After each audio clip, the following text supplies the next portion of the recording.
And now, The Money Show with Stephen Grootes on 702. Let's walk the talk. The Money Show with Stephen Grootes is brought to you by ABSA Corporate and Investment Banking, proud sponsor of the African Mining Indaba 2025. Good evening. Welcome to The Money Show. And of course, watching the situation in the United States very, very closely. Capitol Hill tonight is where most of the action is. The inauguration of the President-elect Donald Trump at noon Washington time is my understanding. So we do actually expect that to take place in the near future. And we can see from our screens here that the guests are beginning to fill up the room. People are taking selfies. The usual kind of thing when even the people who are sort of great and good enough to be in the room are actually excited to be there. For you, of course, and for all of us, the story about Trump is not so much the inauguration, not so much even what he says there. It's what he does when he takes office. And we have been promised, told, predicted that there'll be all sorts of executive orders. I'll tell you what I'm looking forward to is for the first time in a while, we're going to be able to judge not on what is being promised or what is being said or what is being sourced or what is being leaked. We'll be able to judge on actual actions. And that's what I'm looking forward to. And I think markets may, if you consider the sort of holding pattern some markets have been in, American markets are closed today, that may just start to make our lives a little bit easier. We'll actually know what we're dealing with because it's not entirely clear to me what we are dealing with, if I can, in fact, put it like that. And that's really where we are. I mean, some of the stuff is just exasperating. I mean, how is it that TikTok, we're told, the ban came into effect on Sunday, it switched itself off, then it switched itself on again? I mean, I'm no expert on American law, but there'll appear to be no legal basis for it to switch itself back on again. Can't just do it because someone won an election. That person actually has to take office and do something. Also, is this really how the world's biggest economy is going to be run? Things get switched off and then get switched back on again. There are all sorts of questions around how that's going to work. And I suspect also the global economy watching this very, very closely. Again, it's not about what Trump says. It's about what the government that he's about to lead will actually do. Well, we should start to know fairly soon. Big story affecting you and I in South African business at the moment. There's all around transformation. Two big issues. First, the Property Practitioners Regulatory Authority. They've been taken to court by the group Sakelige.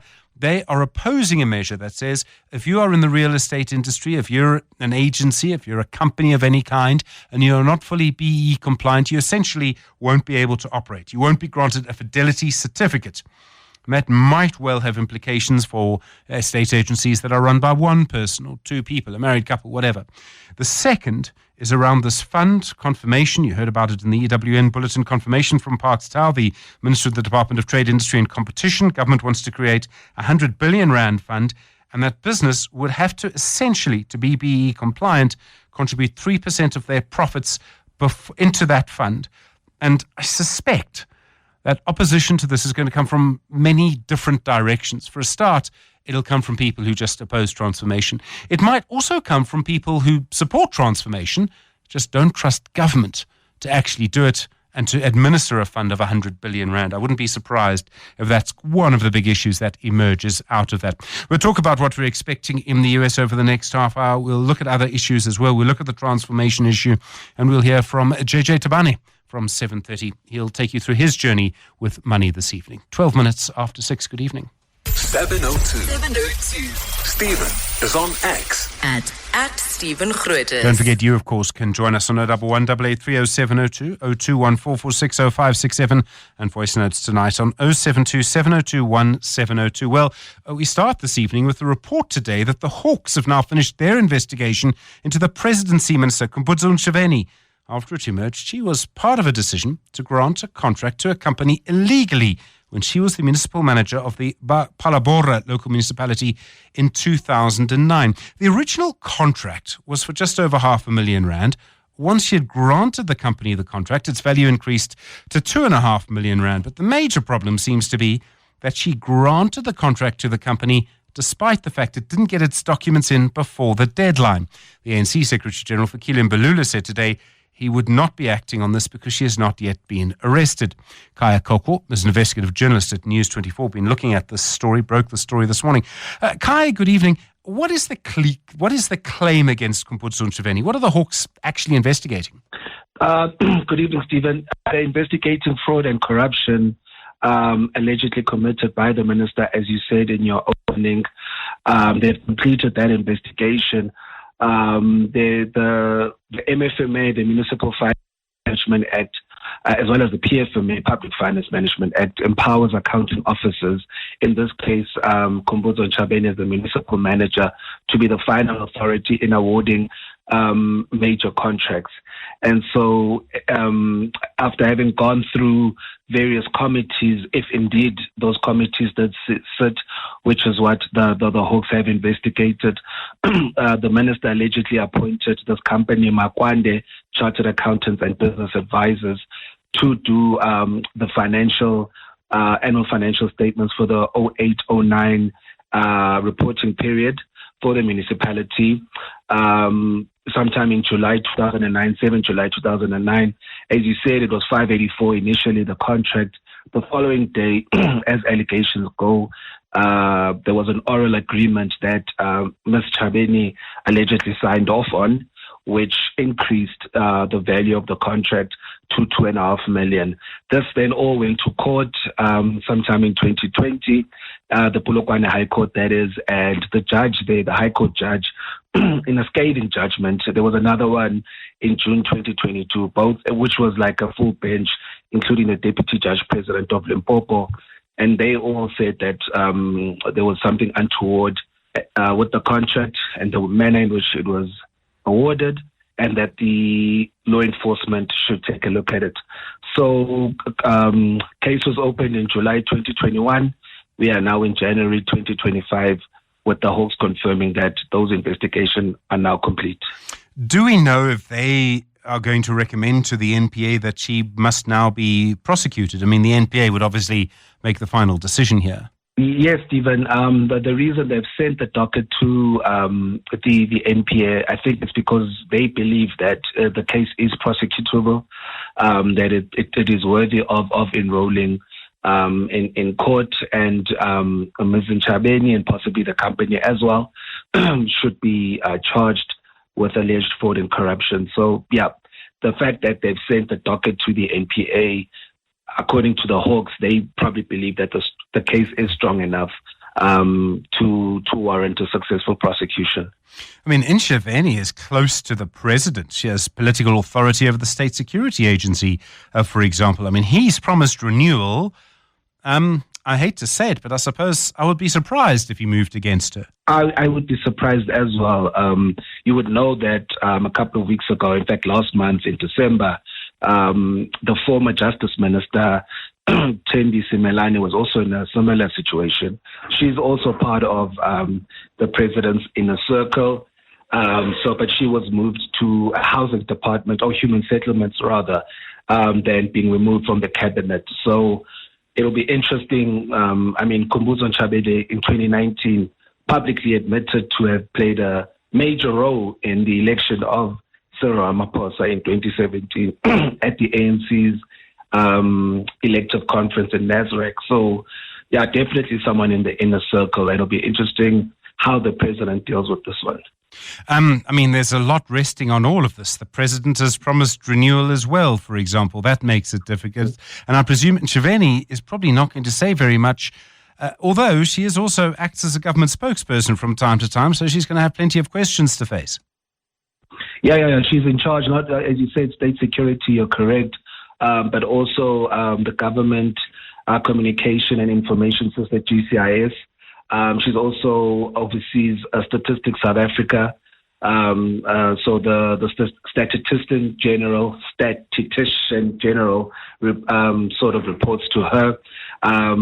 So besides being in charge of overseeing the country's intelligence, she also is in charge of certainly cabinet decisions and the executive's communication. So, the next cabinet briefing should be interesting if she's going to be the one who does it, as she has done it since March 2023. So it's going to be very interesting if she's going to do it, and if she does, what she would say at the briefing. Kaya Koko, thank you very much indeed, investigative journalist with News 24. All sorts of implications, of course, that flow from that, and of course they get to the very heart of questions about governance as well.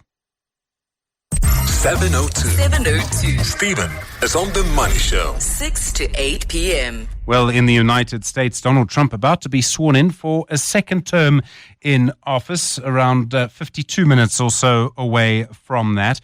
He'll be only the second person in history to win the U.S. presidency, lose it, and then win it again in an election to go back to the White House. There's pomp and ceremony this evening. The real story for the global economy and for our economy will be the executive orders. In the meantime, it would appear in the US that you can actually use the app TikTok, despite the fact that it became illegal to do so last night. Arthur Goldstock is the founder of Worldwide Works. So, as I understand it, TikTok went off, and then it seems to have come back on again. Good evening, Stephen. Yes, indeed. Donald Trump stepped in and declared that he would be signing an executive order allowing TikTok to continue to find an American buyer. And that went hand in hand with him saying that service providers who allow access to TikTok won't be punished. I don't know where he got that power to give the assurance, but it was enough for the owners of TikTok, ByteDance, to declare that they were back. The service providers declared that they were back, and you could suddenly download it again and use it again in America. So for about half a day, TikTok went dark in America, and then the Dark Lord himself stepped in and said, you can use it again. In effect, he was saying you can use it again because he's not going to punish anyone. The funny thing about it, Stephen, is that he actually used a Joe Biden loophole to allow the continued use of TikTok, because when the law was passed last April banning TikTok if it wasn't sold to an American company within 270 days, in other words, by the 19th of April, Biden himself signed off a clause that said that he has the right to extend that period by another 90 days if there is progress in TikTok's negotiations.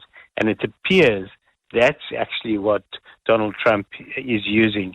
So he's not trying to change the law, and he's not trying to go against his own party. Because I think there's one other really significant statistic to bear in mind. When it was voted last April, it was voted by 360 votes to 58. In other words, Trump's own party voted for this ban, and now he's basically telling them that he's going back on the ban. But if you look between the lines, he's actually not doing that. He's sticking to the letter of that particular banning order. Arthur Goldstock, thanks very much indeed, founder at Worldwide Works. Well, let's go to the US now and to Washington. Senior Washington correspondent for Voice of America, Carolyn Presutti. Carolyn, good day to you there. I know you're incredibly busy today. A lot of pomp and ceremony. We are a business show, but indulge us for a moment. The pomp and ceremony, how do the proceedings go from here? Hello, and it's good to be with you today as well. I am currently standing on what we call the Washington Mall. That's the grassy area in front of the Capitol with thousands, I would say tens of thousands of Trump supporters. They had hoped to be able to watch the swearing in on big jumbotrons, but those were removed on Friday when everything was moved inside instead of outside for the swearing in. So basically, they're taking it well, though. I talked to one family from Kentucky.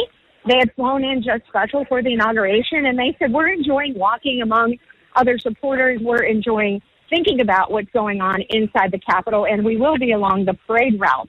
We know the traditional parade that went down Pennsylvania Avenue won't take place outside either. It'll actually be inside a huge arena, which is about 3 kilometers from where I stand, and 20,000 people will be able to be in the arena to watch that parade.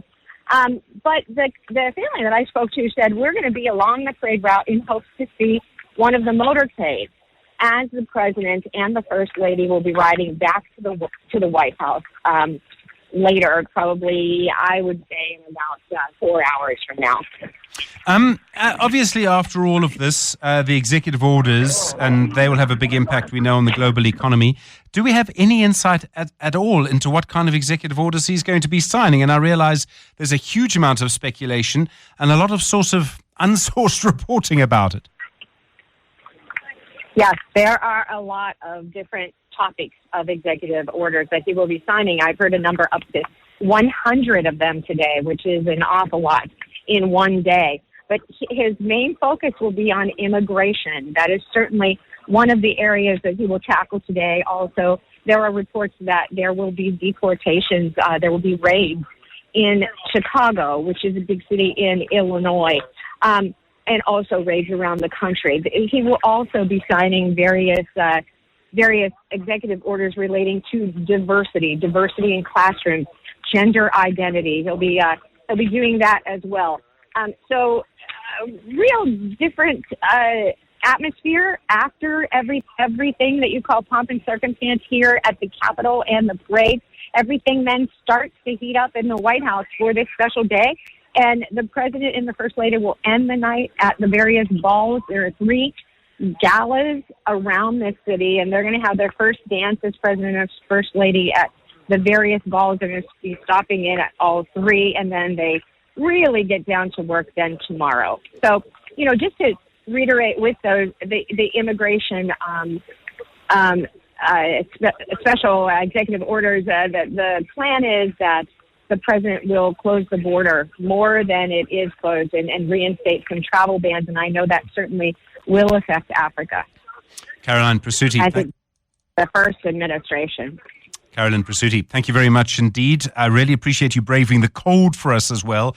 I know the reason it's indoors, of course, is because it's so freezing in Washington. Voice of America Senior Washington Correspondent. Thank you. The Money Show. The markets. Siboniso Ngomalo is the Chief Investment Officer at the Old Mutual Investment Group. Siboniso, good evening to you. Obviously, matters Trump dominating markets as they have for the last couple of months.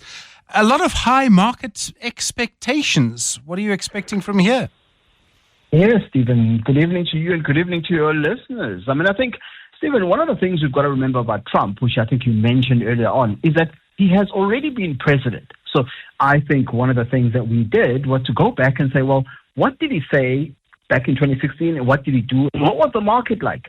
So let's talk about the market. I've got some stats here for you. So in 2016, GDP growth in the U.S. when he came in was around 1.6%. The last number we've got is almost double that. It's actually 2.8% in 2024. So he's coming into a world in the U.S. market which is growing faster. Unemployment back then in 2016 was 4.7%. Now it's about just under 4%. And so again, it's coming with better employment. But what's actually really interesting is the federal funds rate. So interest rates back in 2016 was 0.4%. Now it's about 4.3%. So substantially higher interest rates. So that's paying to the consumer, part of why he got elected. But the one that you really wanted to talk about was the multiples and markets. So S&P 500 PE ratio was 22 times back then 2016. Now it's just under 30. So the market is already expecting lots of good things and it's discounting that. And so high expectations are dangerous in the market, Stephen. Sure. So, essentially what you're suggesting, if I understand you correctly, is that the market's already priced in lots of good things. It may not turn out to be that way. We're also at a completely different point in the economic cycle, and we should not forget there is such a thing as an economic cycle. Exactly, Stephen. One of the other things I did, we ultimately as analysts and investors, we look at history. I've got a century's worth of history, and what we've done here is that we've looked at U.S. stock market performance by presidential terms, all the way from 1929, obviously up until 2025, so just under a century. What we've realized here, Stephen, is that it's listed all the American presidents and their terms and their returns of the S&P 500. And actually, in all of those almost a century, there have only been 2 presidents that have had negative returns in the market, and that was Hoover. That was in the big crash back in the 1930s, and then there was George W. Bush in 2021. So both George W. Bush's terms actually yielded negative returns. Every other president actually had great returns. The question now, Stephen, why have these 2 presidents had negative returns according in their term? Well, actually, we need to then go back to their starting points. What was the market at when these guys assumed their term?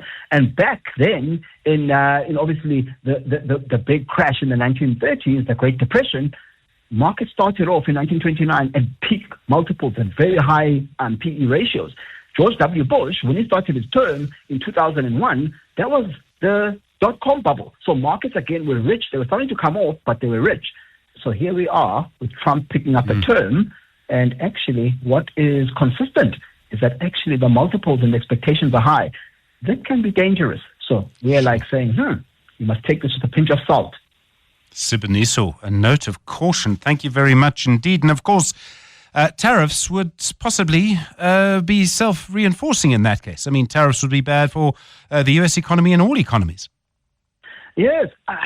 And again, Stephen, this tariff thing, I mean, suppose Trump says it. He uses it as part of his saber wrestling, to bring people to the negotiating table.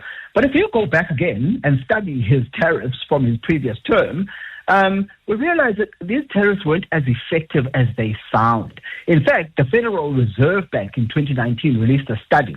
This is the big reserve bank in America. It's the biggest reserve bank in the world.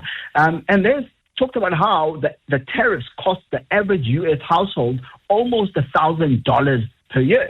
Why? Because he put tariffs on steel and aluminium, and then actually, so the companies won. So the companies like Harley-Davidson and Caterpillar, so actually they were fine, but the consumer, because then on the other side of it, there is a consumer. So we saw inflation actually going up quite a bit to compensate for those tariffs. And so tariffs, it's just that we think in the market in terms of tariffs are never one-way direction.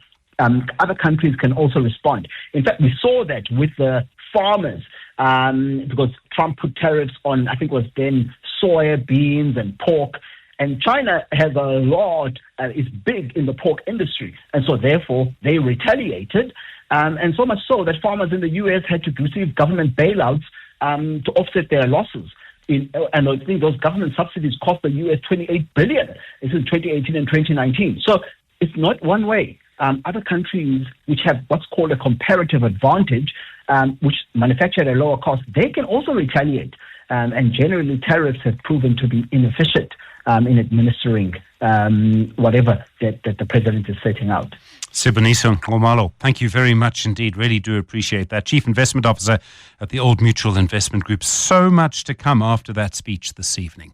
29 minutes now to 7. The Money Show With Stephen Grootes, live on 92.7 and 106 FM. Streaming on the Prime Media Plus app. and DSTV channel 856. We're good to hear from you this evening. 011 883 0702 021 446 0567. You might have heard Siboniso Ngomalo from Old Mutual, and just the sort of note of caution he was injecting into the debate around what is going to happen when Donald Trump takes over in the next few moments or so. We will bring you the oath when he gives it to the American Chief Justice. Of course, we'll just watch his speech closely as well. It's really the executive orders, as you know, that we will be awaiting just to see exactly what he decides to do. In other words, I keep making this point. It's not about what is reported or what he says he will do. He is a politician after all, but about what he will actually do really is going to be the key question. Over the last 36 hours or so, there have been several reports about transformation and business, supposedly around separate issues, but they're absolutely related to each other. The business group Sakaligha confirming it's gone to court in Gauteng against the Property Practitioners Regulatory Authority after it confirmed it would no longer issue a fidelity certificate to companies that don't comply with BEE. In other words, you would not be able to operate as an estate agent as a company if you did not have that certificate, and thus if you did not comply with BEE. A News 24 report over the weekend as well suggesting that government wants to force companies to give 3% of their annual net profit after tax to a fund that will be used to help develop black suppliers. Just before we start the conversation, we did try and get hold of the Property Practitioners Regulatory Authority. Unfortunately, have not heard back from them at this point. We will keep trying. If they would like to make contact, be very pleased to hear from them. They do have an argument. They do have a side of the argument. You should hear that side of the argument. In the meantime, Pete Leroux is the CEO at Sakaligha, the group which has gone to court challenging this, some of this. Pete, good evening. To get particularly, why are you going to court to challenge the legislation or the rules rather that are coming from the Property Practitioners Regulatory Authority? They will simply argue that they're trying to enforce BEE. Why are you trying to stop that enforcement essentially? Well, the Property Practitioners Regulatory Authority last year illegally or unlawfully tried to require BEE certificates from companies that have anything to do with property, estate agents, developers, bond originators, and so on. And we stopped that already by threatening them with litigation. They backed down, and they'd let everybody know that they require a certificate even if it's non-compliant. So even if you have 0 BEE points, you don't participate in BEE, they still just want to see the certificate. So that was an important tactical victory because the PPRA had been denying certificates, and that makes it illegal to do a business. You can be prosecuted. Now, that doesn't solve the whole problem because the underlying act is actually problematic. The act is problematic in two ways. The first is that it redefined what it means to be in the business of property. The old act was the Estate Agents Act, and the goal of that was to make sure that people who buy properties, that their trust funds, the funds are held in trust and not, cheated or stolen. But then the act changed from the Estate Agents Act to the Property Practitioners Act, and then a host of other, 12 other categories also became property practitioners, and that expanded what government can do and who they regulate when it's really not a legitimate government purpose. But then the act went further, and in the act it says that these entities must provide a BEE certificate in order to get this Fidelity Fund certificate, which enables them to be a property practitioner. Even if it's a 0 on the certificate, they still need to buy it at 20 or 30,000, whatever rand. And we say that's not a valid connection. Being a BEE compliant or not is not a valid connection to being a good trustee of trust money. So that's why we're going to court. The act needs to change as well. Okay, so you're saying the purpose of a fidelity certificate is X, BEE is purpose Y, and the authority is trying to conflate those two things. Yes, the authority is trying to do so, and that conflation actually stems from the act because the act conflates it. So the act has to change, and that's why we need to go to court. This is a challenge. We did cite the Property Practitioners Regulatory Authority because they're an affected party, but the challenge in this case is against the act. So we'll ask the court to get that sent back to Parliament. Okay. There's surely a case for BEE in this industry. Is there a different way that they should go about it, or are you opposing BEE as a principle in the real estate industry? Well, in general, we've said this before, black economic empowerment as a policy of government, which is what it is. It's a political policy, is a harmful policy. And virtually everybody agrees that it failed. I mean, people disagree about why it failed and what it means to have failed, but virtually everybody knows it's a disgrace and it's enriched a couple of people, and in general, it's a complete failure. Even by its own standards of creating a flourishing black community. That's a great laudable goal, but BEE doesn't really help with that. So we do oppose government's political policy of BEE, and we certainly oppose BEE becoming a precondition for participation in the economy, which is what's happening now.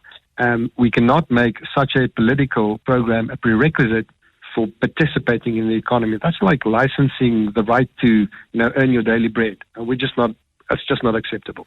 Okay, so I presume then you oppose the other issue, Park Stow, the Minister of Trade, Industry and Competition, confirming in a question in an answer to a parliamentary question that he wants to create this fund, a 100 billion rand fund, to help only black businesses, and it would be funded by businesses who would be forced to give a portion of their profits to it. You oppose that too? Yeah, I mean, that's a slush fund galore. So we definitely oppose that. But we oppose it, not only for the waste and the slush and the corruption that will go with it. We also oppose it because it will actually withdraw productive money from businesses who actually have proven that they can deliver after-tax profits. And that's quite a challenge to deliver a profitable business. That means you can pay your employees, you can deliver good services, and you can build products. So you're actually a viable business. So now it's going to take money from viable businesses who would otherwise have invested it to make more employment and trade with other people. The second reason we oppose this is because if you force the companies to give the money first to the state and only then count it as empowerment, you're actually putting the state between black and white business. So for a black and white business to do an empowerment transaction, you now have to go through the state, and that's actually creating a situation for black people basically, because what you'll have is that you'll have the state directing where the money will go. And that's not great. You'd rather want spontaneous business between black and white in South Africa and not the state as the middleman. Pete Leroux, thank you, CEO at Saka Lugge. Let's hear now from Alan McCorkey, the CEO at the South African Chamber of Commerce and Industry. Alan, good evening to you. Do you believe most people? Do you think most people believe? Sorry, do you think most people believe BE is a disgrace? No, we don't have any data to make such suggestions. And when you start to say most people, you need to be very clear how you define most people. You can't just go general and say, I make a particular statement on behalf of a whole range of other people. Even within ourselves, say the South African Chamber of Commerce, where we can speak for most people, Every time there's a policy position that we want to take, we go to our members, we poll them, we do surveys. Sometimes, you even get a third of those members actually saying something. And then cleaning from that, because they participated, you can then say those who did respond to a survey are saying the following. But even those people may not necessarily by themselves be representing the majority view. They would represent the view of those who are actually active. So no, we don't have any data that suggests that at all. Do you think most of your members at this stage will support this fund? I mean, will your members back a fund where companies are, from what I can understand, essentially forced to give part of their profit? Well, you must remember that the BBB Act already makes that requirement. In other words, it's the money that already is legislated for, that companies have been using to drive supplier development, to drive all the issues around the introduction of black suppliers into their businesses. So it's not a new fund. It's not a new cost. It's a redirection of something that was happening in any event. So whether the government's decision to do so is a sound one, as they say, the proof is always going to be in the pudding. In other words, the argument that must now be made is, are you actually suggesting companies themselves are not making progress with something that already exists? Because that fund exists already. It may be existing because individual companies are doing their own individual things. And to that extent, one of the difficulties that we face in South Africa is to run around with solutions looking for problems. What we should always be able to do is to look at the root cause analysis when something does not work. In other words, if we want to make the argument that the companies are not necessarily applying the 3% that is already legislated correctly to drive the agenda, for small business development, empowerment, etc., then let's go dig up the reasons, the real reasons scientifically of what is going on. Otherwise, you will start a program every time you think there's no progress because you're not actually really addressing the root cause. And that's where we would say our contribution would be. Go back, Minister, go find us the real reasons. Because it may be that you may assume that you can do it better, but you may not. Because there may well be stars and dogs and cats in the same group of corporates. Some are doing it very well. So why don't you go and find best practice amongst those that are doing really well and then try and see whether we cannot replicate that. So a project then ends up being a program, and then we can now build very aggressively in terms of what needs to happen. You can't just start new things all the time just because you're not happy with the results that you see without really understanding the root cause of why the problem is existing in the first place. There's so many issues that all interface here. You make an important point that this is not sort of new money or a new cost. And I wonder if you can both, as a South African, support transformation and be concerned that government would be administering another big fund. Yeah, you see, that's part of the problem of what I'm saying about root cause analysis. For instance, where you say, I have a problem with the government administering a fund, if you don't know the root cause of why that is, you're actually going to throw the baby with the bathwater. Maybe there's a way in which government can be made to be very accountable and responsible and performing when they're running something. Maybe it's a governance issue. Maybe it's a skills issue. Maybe it's a compliance issue. Maybe it's just the way in which government drives culture and values. So we need to understand the real causes so that when we look at those causes, we can then say, we don't really have an opposition to the fact that it can be run by government. But maybe perhaps if government runs it, the government should not have any responsibility for appointing board members. Maybe the law should actually impose on the government minister that she should leave that to an independent structure in the private sector that will then put together the board, that will put together the CEO and executive officers. Alan McCorkey, thank you so much. CEO of the South African Chamber of Commerce and Industry. You're listening to The Money Show with Stephen Grootes, brought to you by Absa Corporate and Investment Banking, proud sponsor of the African Mining Indaba 2025. Well, heads bowed in the United States, in Washington, D.C., the site of the inauguration of the incoming President Donald Trump. Both he and the outgoing President Joe Biden, along with many others, have their heads bowed as a prayer is being delivered there. We will bring you the oath when it starts in just a couple of moments. In the meantime, confirmation today, capital newspapers in Caxton are going to the Constitutional Court. They want to overrule a competition appeal ruling allowing Media24 to close down its newspapers. The papers, of course, have already closed. Anton Harbers, the Executive Director at the Campaign for Free Expression. Anton, good evening. I may have misunderstood this, but it sounds a little bit like trying to close the door when the horse is already miles away. Yes, well, the truth is that, the closure of these newspapers and print products has been predictable for a number of years. So the likelihood of saving print newspapers in this age is very small.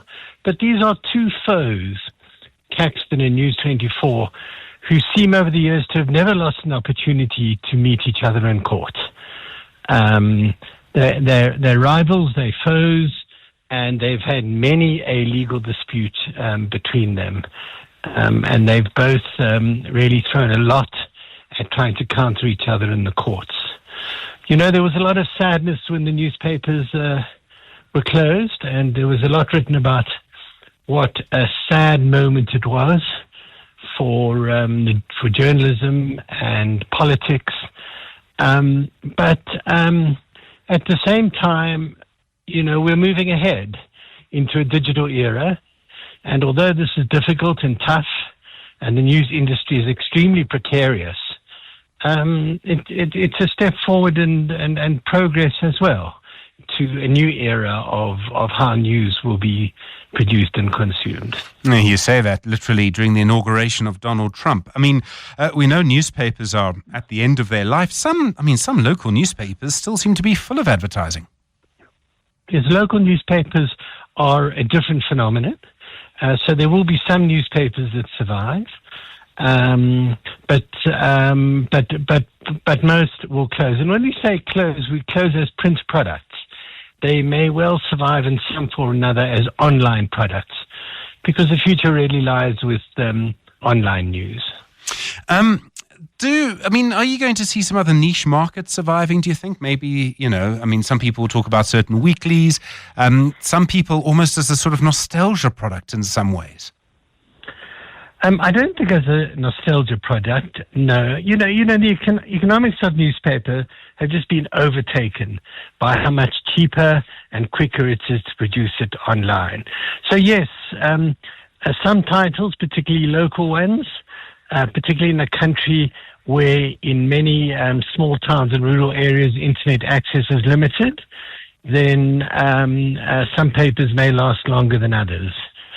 But, it's a little bit unpredictable because we talked 20 years ago about the demise of the book and the rise of the e-book, and we said that about vinyl records. But habits have turned around, and books sales are going up again, as are sales of vinyl records. So these media do survive. They shift, they change, but certain products, certain niche products in particular, keep or regain their space. Anton Harber, thank you, Executive Director at the Campaign for Free Expression. The Money Show on 702. Monday to Friday, 6 to 8 p.m. Well, let's go now to the inauguration ceremony underway in the United States, where we expect both the president, incoming president for the moment, Donald Trump, but also his deputy, Mike Pence there for a second, to be inaugurated. In fact, the vice president is going first. He's accompanied by his wife and his children. Solemnly swear that I will support and defend the Constitution of the United States. That I will support and defend the Constitution of the United States. Against all enemies, foreign and domestic. Against all enemies, foreign and domestic.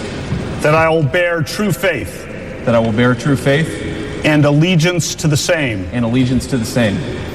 that I take this obligation freely. That I take this obligation freely. Without any mental reservation. Without any mental reservation. Or purpose of evasion. Or purpose of evasion. And that I will well and faithfully discharge. And that I will well and faithfully discharge. The duties of the office. The duties of the office. On which I am about to enter. On which I am about to enter. So help me God. So help me God. Congratulations, Mr. Vice President. J.D. Vance being sworn in there by, I believe, the Chief Justice in the United States, John Roberts. In a moment, we expect, of course, Donald Trump to take a very similar oath as well. And it is a ceremony that's taking place inside because it is incredibly freezing in the United States, in Washington, D.C. today. Ladies and gentlemen, please welcome Chief Justice Roberts to administer the presidential oath of office.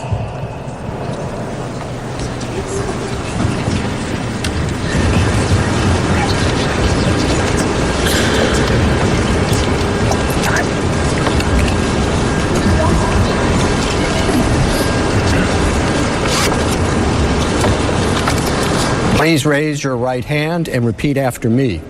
I, Donald John Trump, do solemnly swear. I, Donald John Trump, do solemnly swear. That I will faithfully execute. That I will faithfully execute. The office of President of the United States. The office of President of the United States. And will, to the best of my ability. And will, to the best of my ability. Preserve, protect, and defend.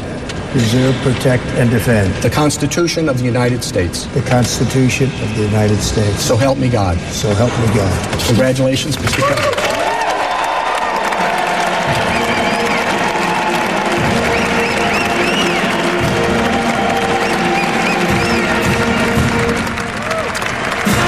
Donald Trump being sworn in there as the President of the United States by the Chief Justice, John Roberts. A gun salute is now being heard in the U.S. You can, of course, see huge amounts of snow in Washington, D.C. as well.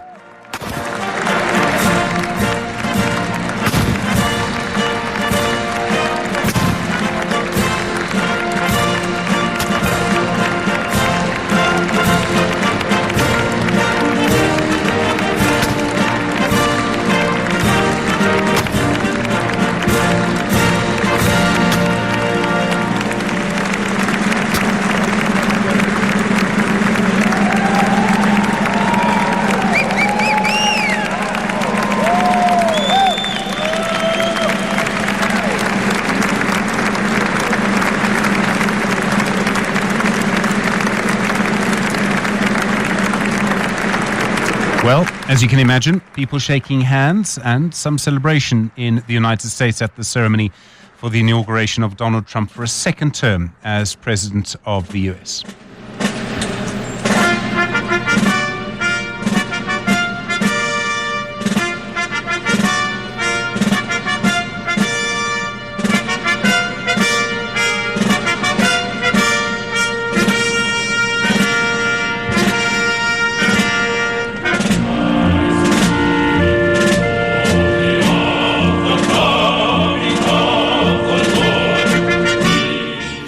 We will leave that ceremony there for the moment. We are expecting at some point an address by President Donald Trump. We'll bring that to you in a moment. You're with The Money Show just after 7 o'clock. 7:02. 7:02. Stephen is on The Money Show. 6 to 8 p.m. The Money Show continues in a moment. President Donald Trump is now speaking during his inauguration. And our top priority will be to create a nation that is proud, prosperous, and free.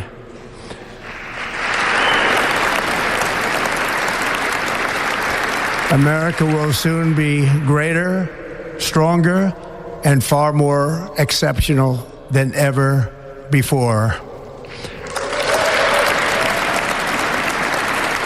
I return to the presidency confident and optimistic that we are at the start of a thrilling new era of national success. A tide of change is sweeping the country. Sunlight is pouring over the entire world. And America has the chance to seize this opportunity like never before. But first, we must be honest about the challenges we face. While they are plentiful, they will be annihilated by this great momentum that the world is now witnessing in the United States of America. As we gather today, our government confronts a crisis of trust. For many years, a radical and corrupt establishment has extracted power and wealth from our citizens while the pillars of our society lay broken and seemingly in complete disrepair. We now have a government that cannot manage even a simple crisis at home, while at the same time stumbling into a continuing catalog of catastrophic events abroad. It fails to protect our magnificent, law-abiding American citizens, but provides sanctuary and protection for dangerous criminals, many from prisons and mental institutions that have illegally entered our country from all over the world. We have a government that has given unlimited funding to the defense of foreign borders, but refuses to defend American borders or, more importantly, its own people. Our country can no longer deliver basic services in times of emergency, as recently shown by the wonderful people of North Carolina, been treated so badly. That is the US President Donald Trump delivering his inauguration address. More coverage, of course, from EWN throughout the night, and more coverage over the ensuing days and years.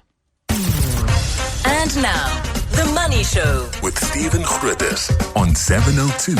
Let's walk the talk. The Money Show with Stephen Grootes is brought to you by ABSA Corporate and Investment Banking, proud sponsor of the African Mining Indaba 2025. Well, we'll move away from the inauguration of President Donald Trump in a moment. Don't forget, at 7:30 this evening, Professor Nkgobotso JJ Tabane, I think he'll allow me to still call him JJ. We'll find out about his journey with money, where it all came from for him. He's been incredibly successful. Phakamiso Nzamela, the author of Black Pioneers, the untold stories of African merchants, coming up as well. Plenty to look forward to. Do, of course, call us on 011 883 0702 and 021 446 0567.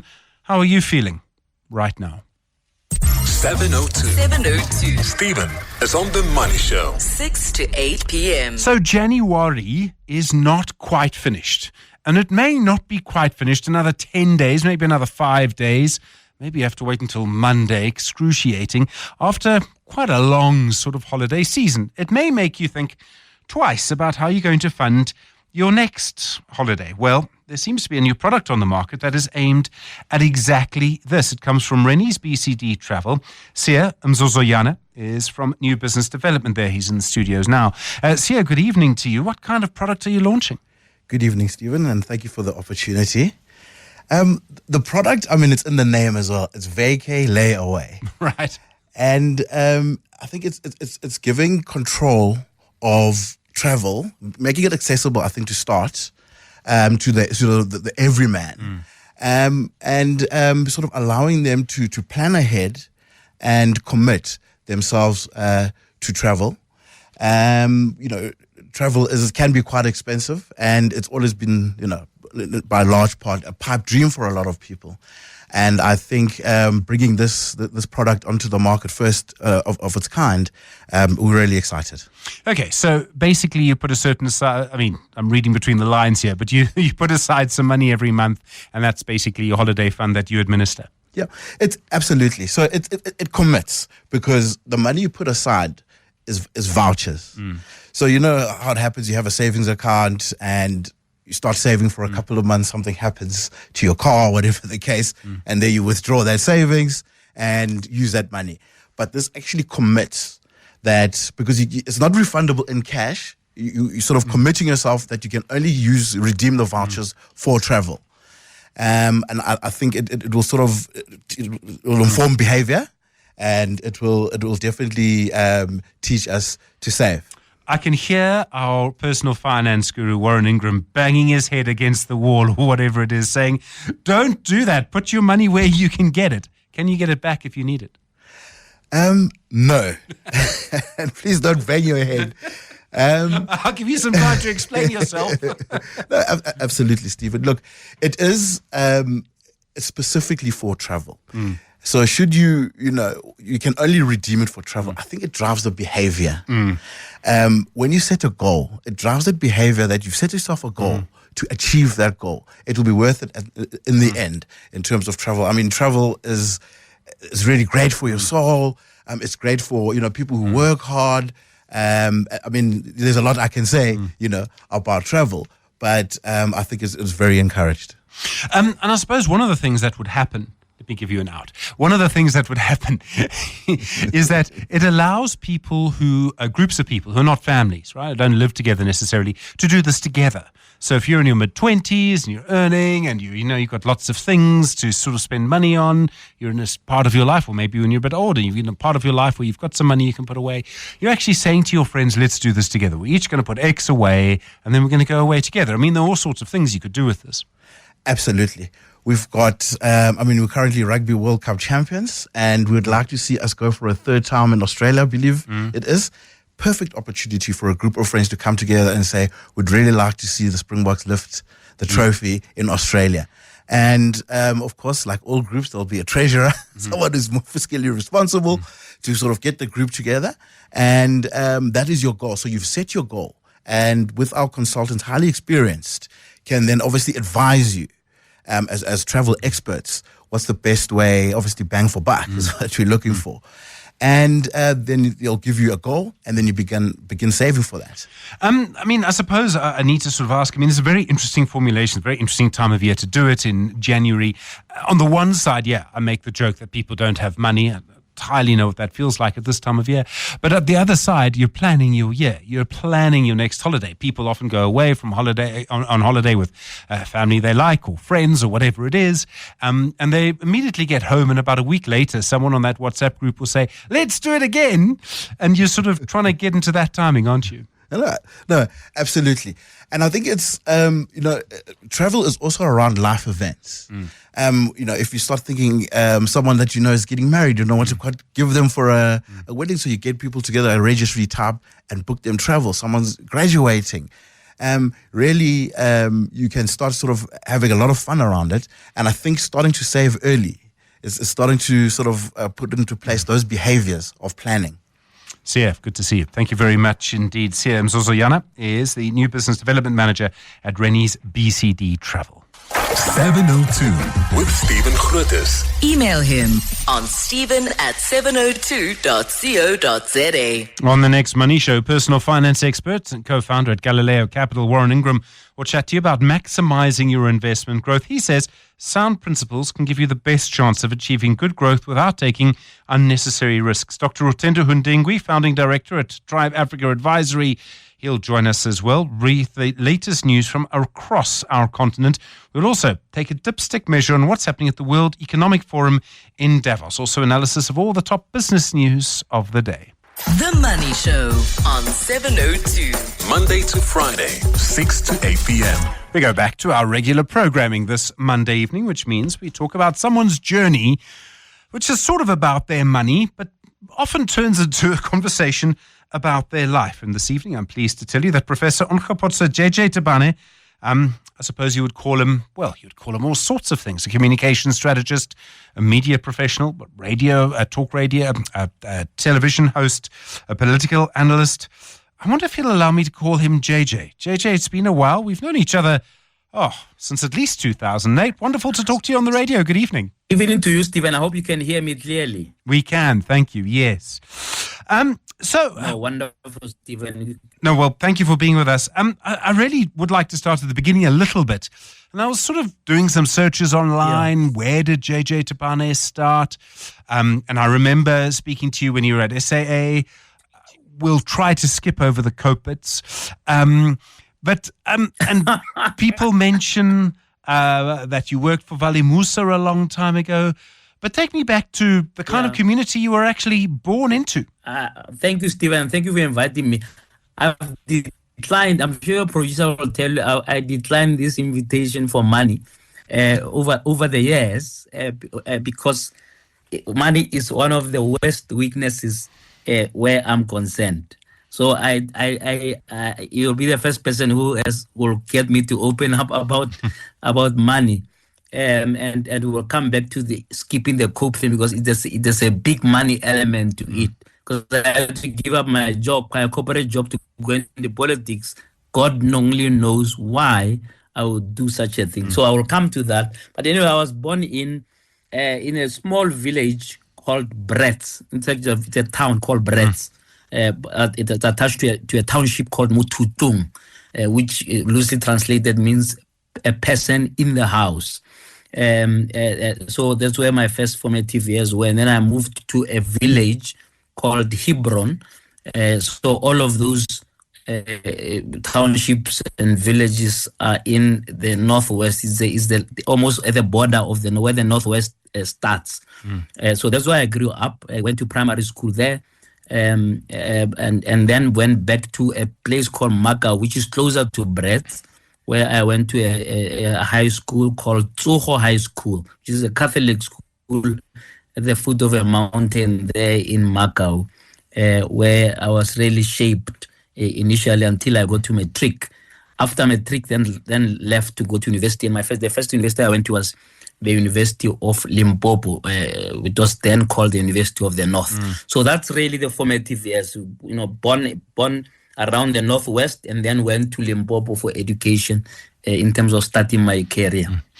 Where were we in the country's history at the time? I mean, this really matters because for a lot of people, there were very few options during a lot of that time. You were going through high school. Were you aware of what was going on around you and how it might affect you in some ways? That's a very interesting part, that's where you need to make, hard choices. So during the time that I was in high school, it was a time that there was a state of emergency. So it was the late 80s. It was so bad that we at some point we were told to come to school without wearing school uniform. So when there was a strike and COSAS was causing all the trouble, in our school, COSAS was not allowed, by the way. Only the prefect system was in place, and I was a deputy head prefect. So in a sense, some kind of an enforcer of discipline and what have you. I find that hard to believe. Absolutely. I had no idea what is called an SRC. That concept was not introduced to us at the Catholic school level, at the level of high school. What was introduced was discipline. You need to come there with proper uniform, proper shoes shining, proper haircut. And if you don't do that, you'll meet me at the gate saying, what's wrong with you? Go and get dressed properly. Otherwise, you go and do the garden in the first part of the day. You'll join us when you are proper. So I had that mentality. And here was the irony. So when I went to, one of the worst hotspots of student activism, which is the University of the North. Yes. I was alarmed when I got there to look at to find the type of, in quote unquote, ill discipline that was rampant. And in fact, the first committee I joined when I got to university within the SRC system was a disciplinary committee. In other words, I took my prefect mentality into university and said, hey, this cannot happen. And I was on that disciplinary committee for 3 years, being a prefect within the SRC system. And of course, I don't have to tell you that changed very fast because before I left that university, I was vice president of the SRC, now being on the other side representing students and understanding what representative democracy is, as opposed to what was. I was very angry with the school when I discovered what SRCs actually do for students, as opposed to what you are taught at high school, where you were taught, no, that doesn't matter. You must just enforce discipline. Students don't have a say. Teachers will tell you what to do and you enforce. So, okay, you finish university. Yes, David. And my understanding is your first sort of PR job, your first public job, I don't know, is PR the right word? I was working for Vali Musa, and he was the Minister of Constitutional Development, and I was still a student when I interviewed him in 1997, I think. But he struck me then, and when I speak to him now, he strikes me again as very thoughtful, incredibly intelligent man, thinks very carefully before he answers a question. How did you end up working for him? Quick story. My entrance into PR communication was all an accident. At the University of the North, when I first went there, I went there because I couldn't get into medicine because I always wanted to be a medical doctor. So I was told, no, just go to the university and do what is called a BSc pre-medicine. So in other words, once you have passed your first year, you can come back into medicine on second year. So that was not to be because I failed everything in the first year completely. And I only passed what was called special English for science students.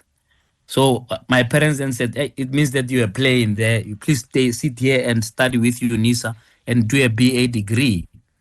But within 2 months, the SRC came to fetch me at home to say to my parents, no, we need this guy on campus.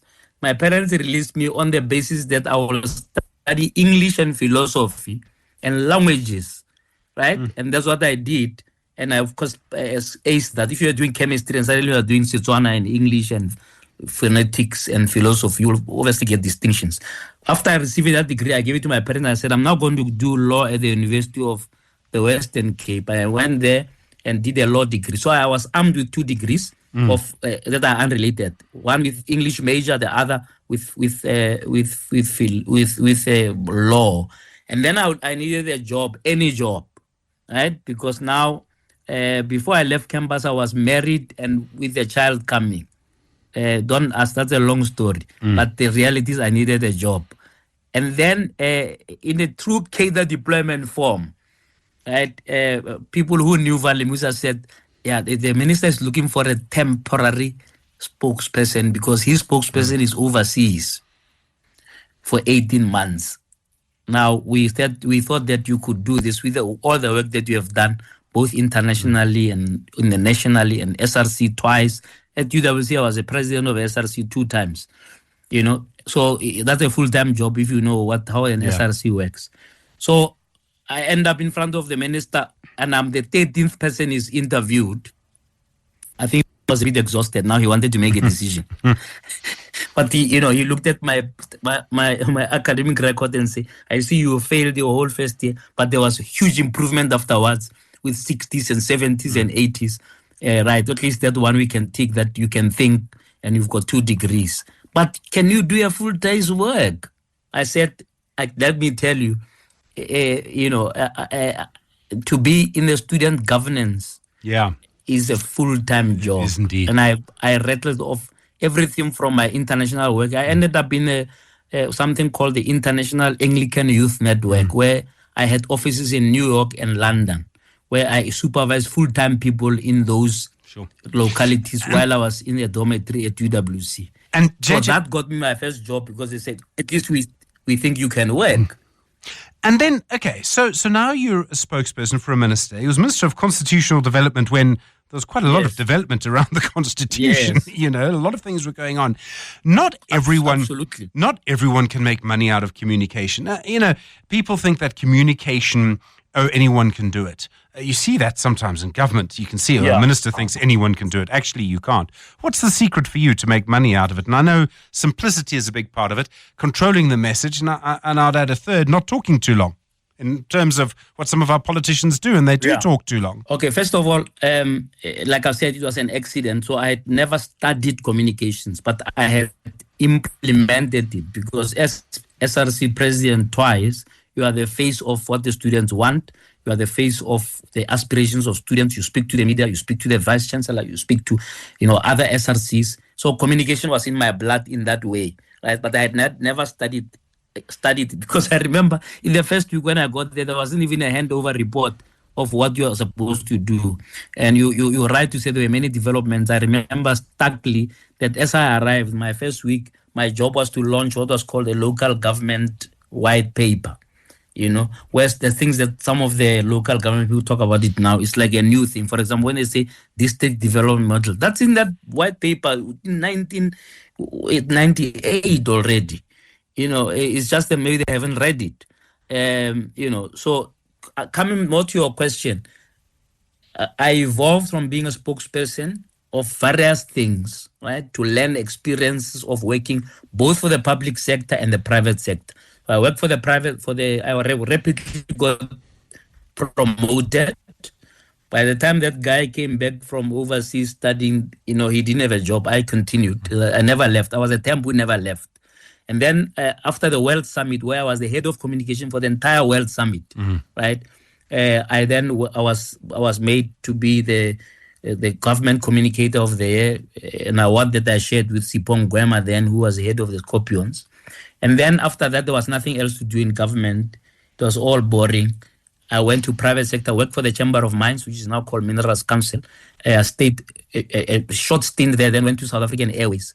After that stint with SA, I was ready to form my own business or run my own business. And I ran a communications company in Auckland Park called Graphico, which was into investor relations. Sure. JJ, I then formed my own communication company. I'm going to come to all of that because I think have an idea of what comes next in that story. We're talking to JJ Tabane this evening, My Money on the Money Show. You're listening to The Money Show with Stephen Grootes, brought to you by Absa Corporate and Investment Banking, proud sponsor of the African Mining Indaba 2025. My Money on the Money Show, talking to JJ Tabane. So, JJ, you're doing well out of communication, and you made the point that you then decided to sort of give it all up and enter politics. And I remember speaking to you so often at the time, you were a spokesperson for COPE, and we could go into why COPE failed, but I don't think we have the time. Why did you do it? And did you get to a point in life where you thought that maybe a principle was more important than money? It does happen. Yeah, I'm saying a friend of mine, a fellow called Mosma Shishi, asked me the question you're asking me now. When the COPE sort of imploded, and now I needed to go back into the work market, and nobody would hire me. And then I had to start my own business, which was an international business linked to some international organization called the Institute of International Business. And he said, can you please close the gap between your principal and your bond? Right? And because the people you are working with already have wine farms and so on, they've already made their money, right? But I have a different approach to money. First of all, I don't intend to be wealthy. I intend to be just fine, and then use whatever money I've got to make a difference. I'm not waiting to be a millionaire first before making a difference.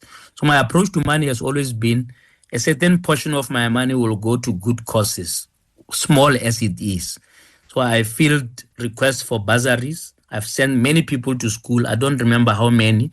The first time I had to take stock of how many people I've taken to school was when I was being considered for professorship. And I was asked, okay, can you tell us how many people we have mentored? And when I made the list, I was shocked myself because I didn't wait to be a millionaire. Because to go to UNISA to do a BA, you may need to part with 3,000 for a student. Whereas that 3,000, if you are an entertainer, you can go to a restaurant and spend it, spend 10 times that in a night, right? So my approach to money was to say, you got to then be able to say, what are your priorities, but what part of your money can make a difference elsewhere, small as it is, because we are living in a sea of poverty. You're not living in a situation where you can have the luxury just to be wealthy by yourself. So that's the first thing. But the second thing is, in terms of politics, I needed to say, okay, I have a big job at Altron at that point, pay me millions. If I leave, it was because I believed that COPE had the potential to be in governance, and then I could even make more of a difference than what I'm doing in corporate, where I'm in a corner office and, I've got to fight every day about people transforming, etc. So what was interesting was that Altron decided, okay, no, don't worry, we'll pay you your salary for a year. But if it all doesn't work out, you can come back. So they were part of just seconding me to COPE, because everybody wondering, how can COPE afford a top executive overnight? They actually didn't afford me. A corporate who was probably a very positive citizen, a corporate citizen, decided, okay, if these guys come and say, you can make a difference, go and make a difference, we'll pay you, for a year. So I didn't have to worry about my salary for a year. But of course, a year is a very short time. It was suddenly, it was all over. And then I was, have a zero account, zero balance. And then I had to fend for myself with a situation where nobody would hire me because they see me as too political or politically compromised. So I had to rely on myself now to start from scratch and make my own money, which has been my journey. All the things I'm doing are working for myself. I don't work for anyone. Sure. Anybody you see me associated with, I'm on a contract with that person. I control my time and my multiple income streams hard way that nobody really is going to take care of. You have to take care of yourself and create your own wealth, so to speak. JJ, I know you've got to go in a minute, and so do we, I suppose. You're also a professor of journalism, the financial model, the business model of journalism. And I say this, and Donald Trump has just finished his inauguration speech for a second term as president. Yeah. I mean, is journalism about to die? Or is it dead already? No, journalism will never die. The rumor of journalism dying is highly exaggerated. In the 50s, people said newspapers will disappear. I can see they're disappearing nicely, but they are reappearing on digital. They're just changing the form. And so we have to adapt. Right? I mean, if Sunday, Daily Sun can be online, you can imagine what will be next. City Press can be online. You can imagine what can be next. I think there's still a place for printed matter. I edit 2 magazines. Leadership Magazine and Blackback Business Quarterly. I still print 10,000 copies and send them directly to subscriber. But there's also a digital community of more than 100,000 people who we didn't have until COVID, right? So the model has to change, and the financial model will have to follow suit. Otherwise, as we have seen, many magazines had to shut down because they were relying on buying one copy at the BP station or at the exclusive books. Unfortunately, the model is different. You get advertisers to believe that you've got people who are reading you, and that's all. You don't need to sell the magazine one by one.